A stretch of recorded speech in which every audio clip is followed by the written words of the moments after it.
औज़ुबिल्लाहिमिनश्शैतानिर्रजीम बिस्मिल्लाहिर्रहमानिर्रहीम।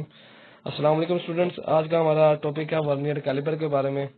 इससे पहले हमने अपने लास्ट लेक्चर में दो मेजरिंग इंस्ट्रूमेंट के बारे में स्टडी किया था, जिसमें हमारे पास फर्स्ट वन जो मेजरिंग इंस्ट्रूमेंट था वो था मीटर रॉड, और सेकंड वन जो हमारे पास मेजरिंग इंस्ट्रूमेंट था वो था मेजरिंग टेप यानी पैमाइशी फीता।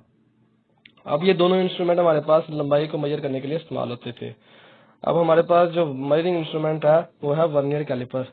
जैसा कि मैंने अपने लास्ट लेक्चर में आपको एक एग्जांपल दी थी कि अगर हमारे पास एक नीडल है यानी सुई है, उसकी लेंथ को कैलकुलेट करना है तो उसके डायमीटर को भी कैलकुलेट करना है, तो हमारे पास 100% श्योर है कि हम नीडल की लेंथ को ना तो मीटर रॉड से मेजर कर सकते हैं ना ही मेजरिंग टेप से मेजर कर सकते हैं। सो नीडल की लेंथ को एक्यूरेट मेजर करने के लिए हम वर्नियर कैलिपर को यूज करते हैं। अब हमारे पास वर्नियर कैलिपर जो होता है किस तरह का होता है, यानी इसकी शेप कैसी होती है और इसमें कौन कौन से पॉइंट होते हैं, हम वन बाय वन इसको डिस्कस करेंगे। तो ये हमारे पास वर्नियर कैलिपर की डायग्राम है। तो हमारे पास इसके दो जाज होते हैं, एक फिक्स जाज होता है, एक मूवेबल जाज होता है। ठीक है, जो अंदर स्केल होता है वो वर्नियर स्केल होता है, जो एक लंबाई की नुमा स्केल है हमारे पास वो है मेन स्केल है। इसके एंडिंग पॉइंट पर एक मेटल स्ट्रिप होती है और वर्नियर स्केल के कॉर्नर पर एक छोटी सी नोब होती है जो के वर्नियर स्केल को मूव करने में मदद देती है। तो ये थी हमारे पास वर्नियर कैलिपर की डायग्राम। हमने इसको डिस्कस कर लिया। मजीद हम इसको डिस्कस करने से पहले हम इसकी डेफिनेशन पर मूव करते हैं। Vernier calliper is used to calculate the external and internal diameter of object. तो एक्चुअली ये इंस्ट्रूमेंट हमारे पास लेंथ को और एक्सटर्नल और इंटरनल डायमीटर को कैलकुलेट करने के लिए यूज होता है। अब vernier calliper consist of two जार्स। वर्नियर कैलिपर दो जबरों पर मुश्तमिल होता है। वन इज फिक्स जार्स, एक हमारे पास फिक्स जार्स होता है with main scale attach to it, जो कि मेन स्केल के साथ अटैच होता है। मेन स्केल है centimetre and millimetre marks on it. Main scale पर सेंटीमीटर और मिलीमीटर के निशान कुनंदा होते हैं। The other jars is a movable jars, और दूसरा हमारे पास जो जार्स है वो है मूवेबल यानी हरकत करता है। It's ending point have a metal strip. इसके एंडिंग पॉइंट पर एक मेटल की स्ट्रिप है। It has vernier scale having 10 division. Vernier scale पर हमारे पास 10 डिवीजन होती हैं। It such that each of its division 0.9 millimetre, और हर जो डिवीजन होती है वो 0.9 मिलीमीटर होती है। Main scale reading is 0 to 12 centimetre. हमारे पास जो मेन स्केल की रीडिंग होती है वो 0 से 12 सेंटीमीटर होती है।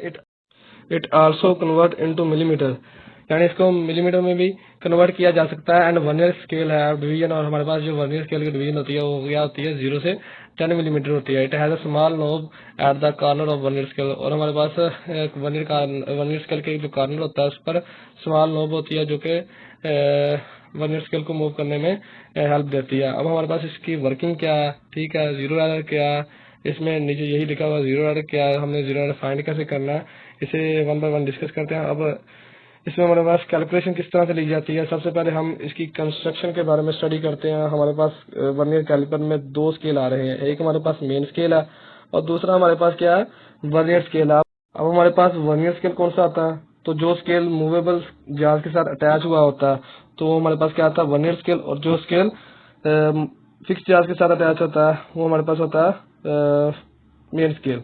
अब हमारे पास जो मेन स्केल की रीडिंग होती है वो होती है 0 से 12 सेंटीमीटर, और ये मिलीमीटर में भी कन्वर्ट हो सकती है जैसे कि मैंने पीछे आपको बताया। और जो वर्नियर के स्केल के ऊपर रीडिंग होती है डिवीजन की होती है वो होती है 0 से 10। अब इसको कैलकुलेट करने के लिए सबसे बेस्ट वे ये होता है कि सबसे पहले आप इसका जीरो एरर चेक कर लें। यहाँ मैंने वर्नियर कैलिपर के नीचे एक एरर से स्केल ड्रा किया, मैं आपको डायग्राम दिखा देता हूँ। हमारे पास ये नीचे मैंने स्केल ड्रा किया हुआ है ताकि आपको मजीद क्लियर हो जाए। ये हमारे पास रीडिंग दी गई है स्केल से ऊपर 0 से 1 एंड नीचे 0 से 10।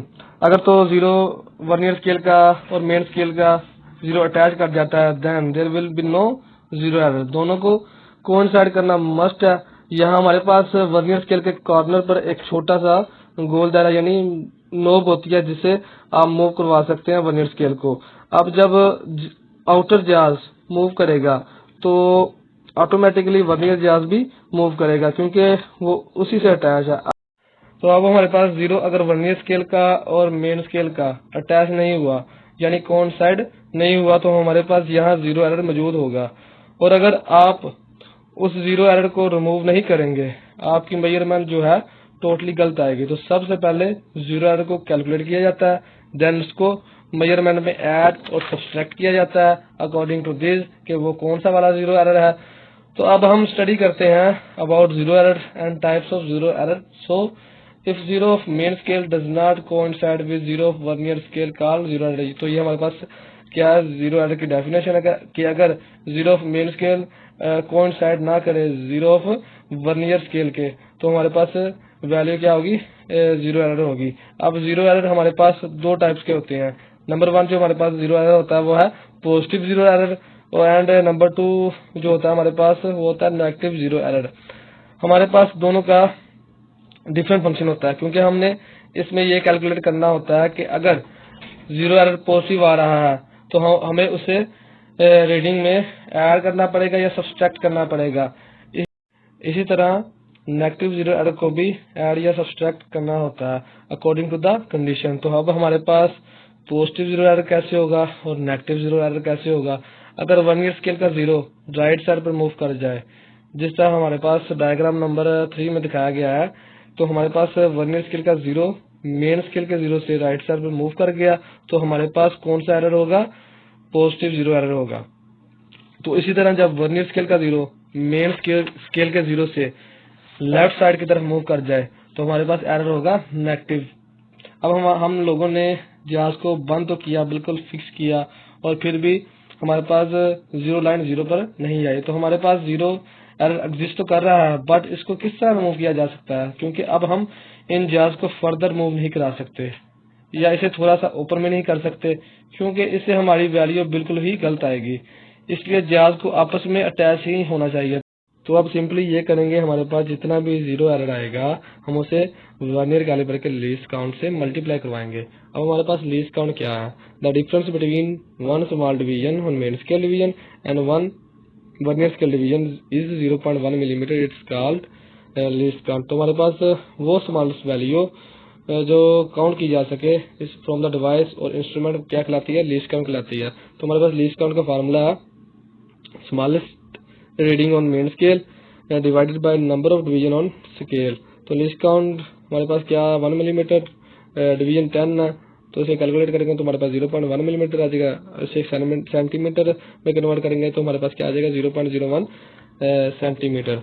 अब अगर हमारे पास 1 सेंटीमीटर है तो इसमें 10 मिलीमीटर आएंगे। 10 मिलीमीटर में सिंगल 1 मिलीमीटर भी होता है, जो कि एक स्मॉलेस्ट वैल्यू होती है।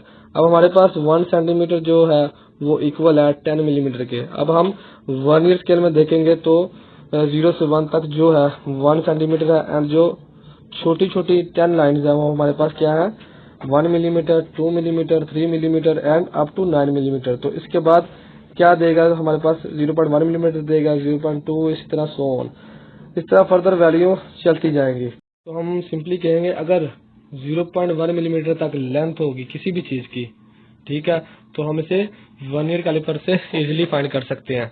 लेकिन अगर हमारे पास वैल्यू आ जाती है 0.01 मिलीमीटर, तो हम इसको कैलकुलेट नहीं कर सकते। अब हम लोगों ने कैलकुलेट करना है किसी भी चीज की लेंथ को, ठीक है, तो हम सिंपल जो है वर्नियर स्केल के कॉर्नर पर जो नोब है उसको मूव करवाएंगे।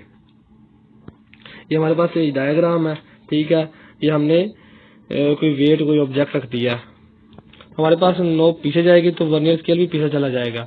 जो भी हमारा ऑब्जेक्ट होगा तो उसको उन दो जार्स के दरमियान फिक्स किया जाएगा, और इस तरह हमने ऑब्जेक्ट को फिक्स करना है कि इसके दो जार्स हैं वो फिक्स हो जाएं और इसको कैच कर लें। तो हम सपोज कर लेते हैं कि जो हमारे पास मेन स्केल की जो रीडिंग आती है वो है 4 सेंटीमीटर, देन हमने वर्नियर स्केल की रीडिंग देखनी है। अब हमारे पास वर्नियर स्केल पर होती है 10 डिवीजन।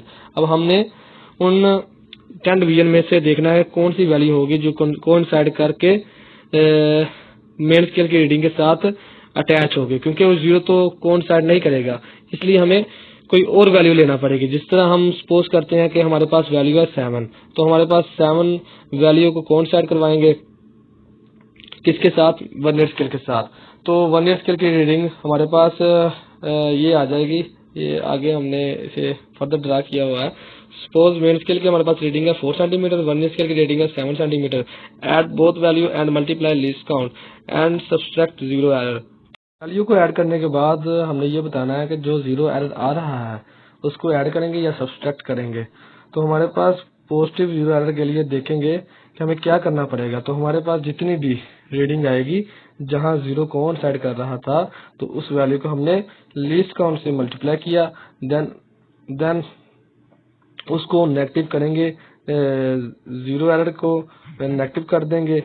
मेन स्केल की जो हमने जो रीडिंग ले ली 4 सेंटीमीटर थी, वर्नियर स्केल 7 सेंटीमीटर थी। इस तरह हमारे पास वैल्यू आ जाएगी। Because positive value right side की तरफ मूव कर रही थी, इसलिए हमारे पास जो एरर होगा पॉजिटिव होगा। तो हमने इसे जीरो वैल्यू पर लाना है। अब तो हमारे पास जीरो एरर जो है नेगेटिव हो जाएगा। इसी तरह अगर हम नेगेटिव जीरो एरर को देखते हैं तो हमारे पास जीरो लेफ्ट साइड पर मूव करेगा, मतलब पीछे जाएगा। तो देन हम ऑनवर्ड जीरो को आगे लेकर जाएंगे। तो हमारे पास हम वैल्यू को ऐड करेंगे इसी तरह जिस तरह हमने पॉजिटिव जीरो एरर फाइंड किया है। तो हमारे पास ये पॉइंट प्रैक्टिकल के पॉइंट ऑफ व्यू से बहुत इंपॉर्टेंट है कि हम जीरो एरर को रिमूव किस तरह करेंगे। तो जो भी लाइन कोइंसाइड कर रही है जीरो के साथ, इसको लीस्ट काउंट से मल्टीप्लाई करवाना है और मेन रीडिंग जो है हमारे पास अगर वो पॉजिटिव जीरो एरर है तो इस वैल्यू को हम माइनस करेंगे। इसी तरह अगर हमारे पास नेगेटिव जीरो एरर आता है तो वैल्यू ऐड करेंगे। तो यहाँ हमारा होता है लेक्चर एंड। तो अगर किसी को किसी भी पॉइंट पर कंफ्यूजन है तो मुझे इनबॉक्स में मैसेज करे और इस स्लाइड को लाजमी पढ़िएगा। ठीक है, ओके जी, नेक्स्ट लेक्चर में मुलाकात होती है। अल्लाह हाफिज, दुआ में याद रखिएगा।